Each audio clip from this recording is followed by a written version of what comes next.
En tout cas. Bref, on va essayer de se créer un trophée comme ça ici, qui va ressembler à un cylindre tronqué, ou un salami coupé à 45. C'est essentiellement la même manœuvre qu'on va faire. Donc, ce qu'on va vouloir faire, ben, c'est super drôle parce que je l'ai déjà un peu dessiné. La petite ligne de section que j'ai mis au centre pour venir bien décrire que ma surface est croche. Puis pas dire que comme, regardez les amis, j'ai fait une ellipse complètement hors champ. Ben c'est ça qu'on va vouloir aller chercher.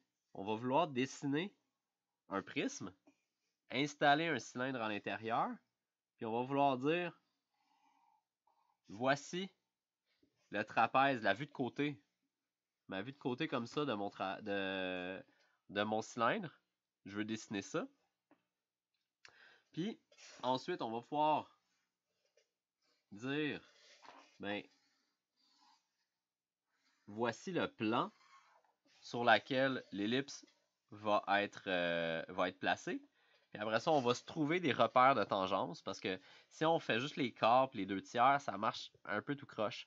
Je trouve que ça ne réussit pas, mais je vais vous montrer 6 points de contact tangents qu'on va être capable de repérer sur cette forme-là. Ce qui veut dire ici, quand ça vient toucher le côté, on va avoir un point de contact en haut à l'autre quartier.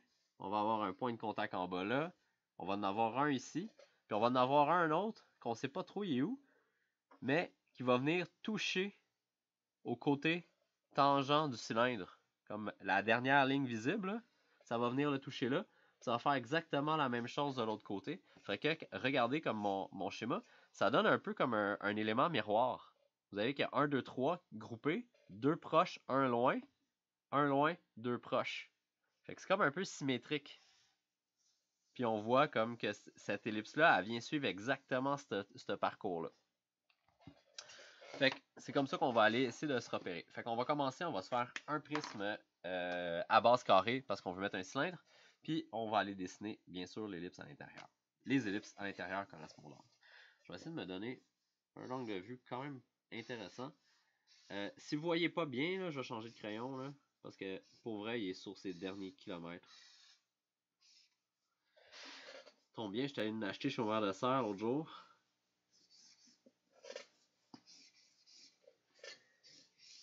Oh boy, non. Ouais, un petit peu plus. Là, on devrait commencer à être pas pire à faire des prismes rapidement. On devrait commencer à être tanné aussi d'en faire, ça c'est normal aussi. Qu'est-ce que t'as fait à l'école aujourd'hui? Des prismes. Encore? Ouais. Si vous voyez que c'est plus un rectangle, ajustez-vous. Surtout pour garder l'axe mineur centré. Puis commencez encore là à aiguiser votre œil pour voir ça. Moi, je vais tout de suite, encore là, comme on l'a expliqué en début de cours, quand on a fait une petite révision. Et boy! Quand il fait ce son-là, -là, c'est ça, c'est ses derniers moments. Ça crie comme dans les plantes dans Harry Potter. Ah, ça se pourrait bien, mais comme je te dis, moi j'écoutais le Seigneur des Anneaux, fait que... ça me passe 6 pieds par-dessus la tête. Mais j'ai l'impression que je vais m'éclaquer dans quelques années. Là. C'est un mal nécessaire. Il me semble que je les ai écoutés en plus, mais sûr, je m'en rappelle pas.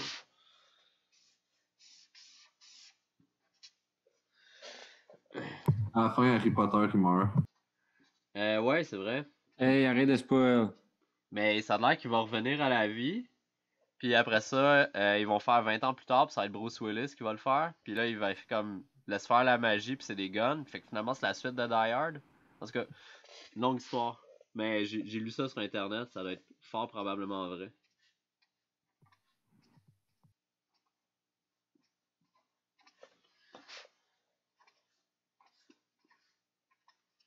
Puis, s'il y a des gens qui se demandent quand on est en présence, est-ce que je dis autant de niaiseries? Oui, et plus.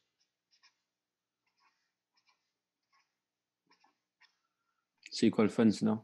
Exact. Donc, je vais faire mes ellipses. J'utilise le mauvais bord pour faire mes ellipses. En ce moment parce que mon crayon est vraiment en train de mourir, puis je vais essayer de rentrer dans mon 5$.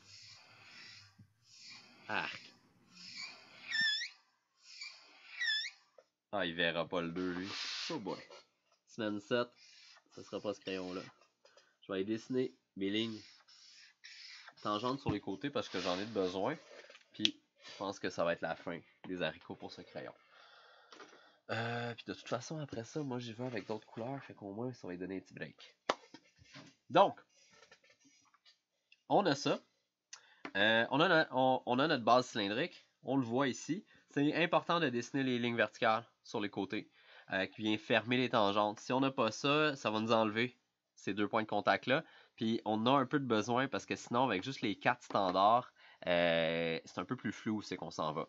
C'est vraiment eux qui vont venir fermer la rondeur de l'ellipse puis nous donner un peu la tendance. Donc, deuxième étape que j'ai dit tantôt, on va aller tracer la vue de côté. Fait que vous pouvez choisir de couper dans ce sens-là ou dans ce sens-là. Moi, je vais le faire vers la droite parce que je trouve que c'est un petit peu plus visuel. Puis, je vais me simplifier la vie. Je vais commencer en haut, en haut, en haut, ma coupe. Puis ensuite, ici, je vais me descendre une ligne verticale sur le côté opposé. Fait que moi, je vais le couper comme ça.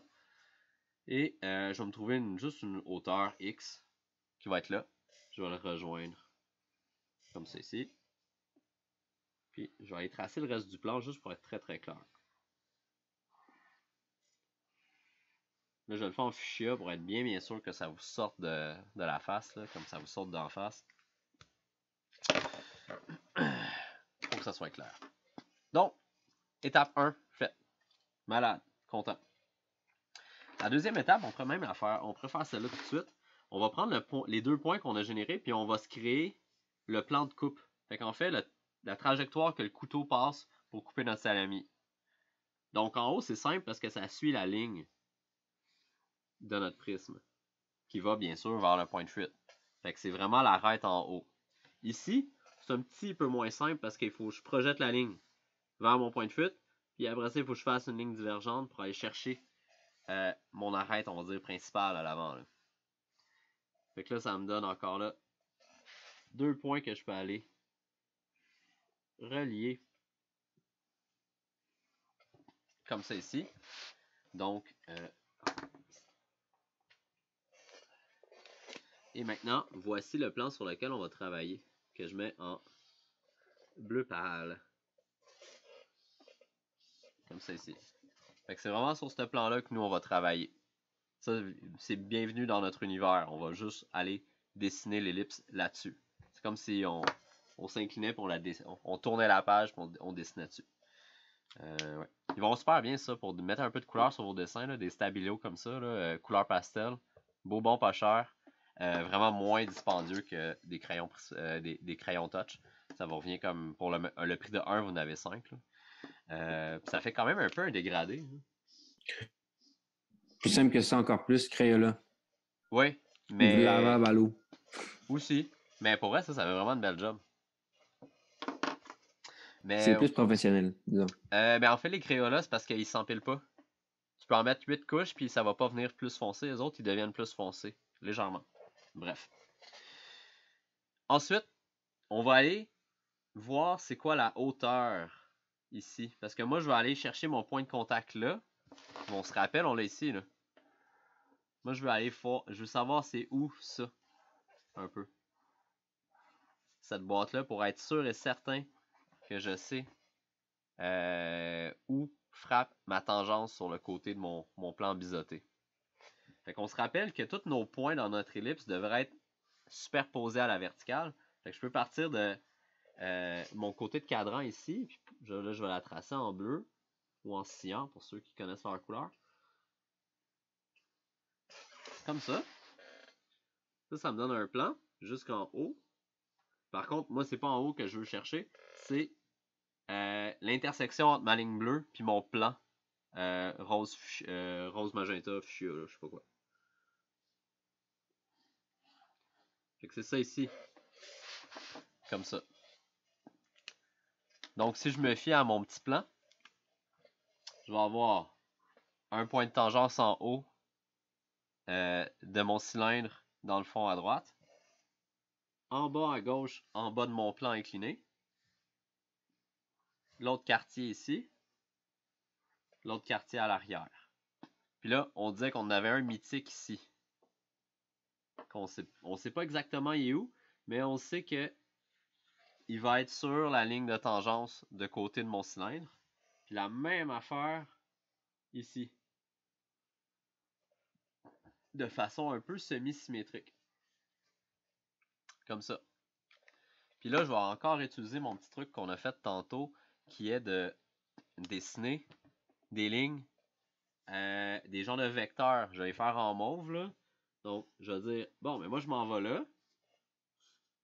Ensuite, je monte comme ça. Ici, je tourne mon coin. Ici, je descends. Là, ici, je touche au côté. On les voit pas super bien. Comme ça. Comme ça ici. Comme ça. Fait que vous voyez, en traçant ces flèches-là, encore là, ça nous donne de façon un peu polygonale, mais ça nous donne un peu encore comme... Moi, je trouve que ça m'aide à venir faire mon tracé. Je sais pas pour vous, là. Ah, je pourrais quand même utiliser une dernière fois ce crayon-là. Fait que, encore là, vous voyez la relation. 2 points proches de tangence, un point éloigné, puis ils ont vraiment l'air symétriques sans l'être vraiment. Fait qu'on voit un peu qu'il va y avoir une certaine... l'axe mineur va être comme un peu ici, à cause de ça. Il va être un petit peu croche à la verticale. Quelque chose de même. Fait que je vais aller chercher mon crayon gris, puis je vais essayer d'aller chercher ces 6 points de tangence-là. Je vais y aller une première fois. Moi, je peux peser solide fort parce qu'il est vraiment en train de mourir. Une fois que je commence à voir, ben, je peux me poser la question, ça a-tu l'air pas pire? Si oui, je continue, je vais y donner un petit peu plus. Si non, je peux toujours aller chercher mon bon vieux papier calque en vente au magasin scolaire. Au mythique... Non, j'ai pas le prix. Il doit être autour de 5$, là. Regarde. Mais ouais, juste pour dire que c'est un infopub, mon cours. Puis, je vais aller chercher mon Sharpie. Puis, je vais refaire encore la même job. Je me mets en haut à gauche au cas où je rate. Je vais avoir plus d'espace.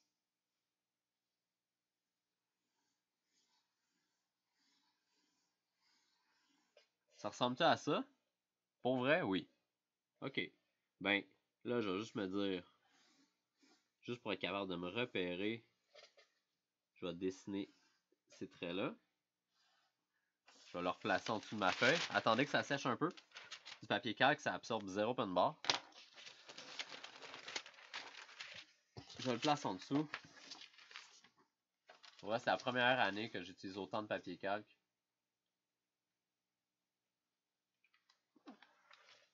Je vais le mettre en dessous, puis ça va encore là. On le voit pas super bien à l'écran, mais moi je le vois juste assez pour encore là m'aider à me guider. Là, moi je peux repasser une dernière fois avec mon gris parce que j'étais un peu gêné aujourd'hui. Bon, il est vraiment mort. Puis maintenant, je peux aller tracer ma forme. Maintenant, je suis sûr de ma shot. Je vais aller rechercher la motion, puis à un moment donné, je vais me décider. 1 tour, 2 tours, 3 tours, je le trouve beau, je le lâche. Je vais aller faire le raccord en bas de mon ellipse. Je peux tasser mon papier calque.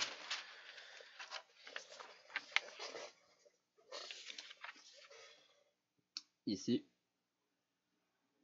Comme ça. Ensuite, comme ça ici.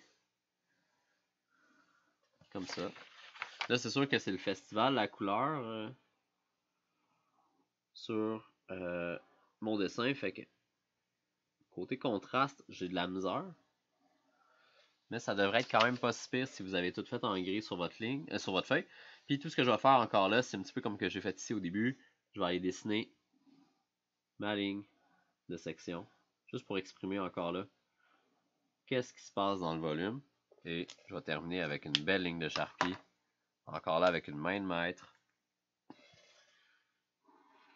Puis pour une fois, et pour la seule fois à date du cours, on a dessiné une ellipse qui est bien positionnée et son axe mineur ne va pas vers un point de fuite ni à la verticale. En fait, il va vers un point de fuite, mais c'est ce qu'on va appeler un point de fuite auxiliaire. Puis ça, on va le voir un petit peu plus en profondeur plus tard. Comme ça ici. Donc, son axe mineur est à peu près ici. Comme ça. Ok, encore là, un petit peu le plan symétrique, mais en fait, la symétrie est comme weirdement placée. Mais vous voyez qu'elle est complètement désaxée, mais elle a l'air comme du monde. Ça ressemble pas mal à ce qu'on voulait faire là, sauf que là, l'angle de la coupe est différent. C'est pas pire pour ça.